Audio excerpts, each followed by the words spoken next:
Hello, this is Joan Navard here at Mambukal. We are going to witness miracles. Let's listen first to the testimony of our healer. Her name is Gusto naman na develop dito sa Bacolod. So, kasi mano ako sa Victoria, so are sick, who are ill. And others who are not ill at all, pero at least matunayan ka maka-experience na sa tinatawag na spiritual reawakening. She was brought to me by a good friend, Joey Kilay Kumantawa. And from that time on, from his on, parang bago na. And do you know that God created us to worship? And when we worship, it shifts atmospheres. It shifts atmospheres. Noong nag-worship ako sa hospital in the cancer center, all of a sudden, my vital signs normalized. Lahat ng vital signs ko, yung mga machines na nakabit, nagpa-flatline na. The doctors were saying, code blue, code blue. Sabihin mo namatay na. When I praised God and sang, nag-normalize lahat ng vital signs ko, natanggal ang pneumonia ko.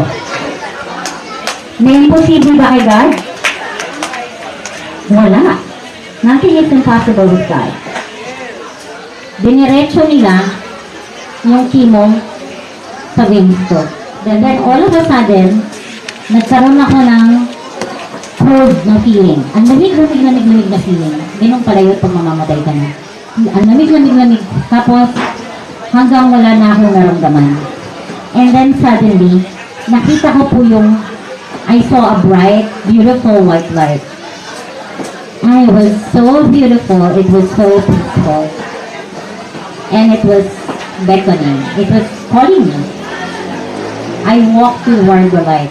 Paglapit ko po, na-realize ko, the light was coming from a cross. The light was coming from the cross. There were two other crosses behind it. Nasaan ako? Nasa Calvary, kung saan pinako si Jesus. I was in heaven. I was going to heaven, and God was already showing me. You know, you're welcome. And then, ang sarap-sarap ng feeling. Sa heaven po, hindi kayo magsasalita. You don't speak with your mouth. You only speak with your thoughts. So sabi ko, wow, God, this is so good, Papa. I call Papa God, Papa. Sabi ko, Papa, this is so good. I love it. It's beautiful. It's awesome.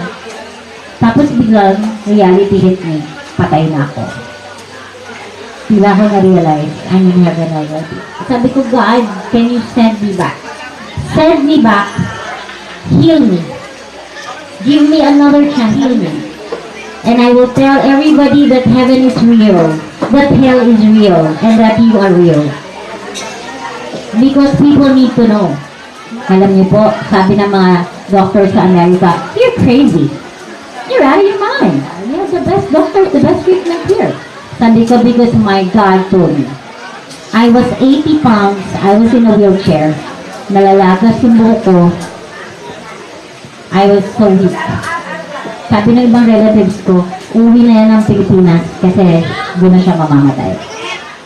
Sabi ng doctor sa Amerika, it was stage 3B, aggressive and invasive. Nag-obey ako kay God when He told me to come home. When I came home, pumunta kami sa hospital, direct from the airport. Alam niyo kung anong sabi ng doctor? It's only stage 1. I went from aggressive and invasive stage 3B cancer. I was dying. Sumakay lang ako ng aeroplano.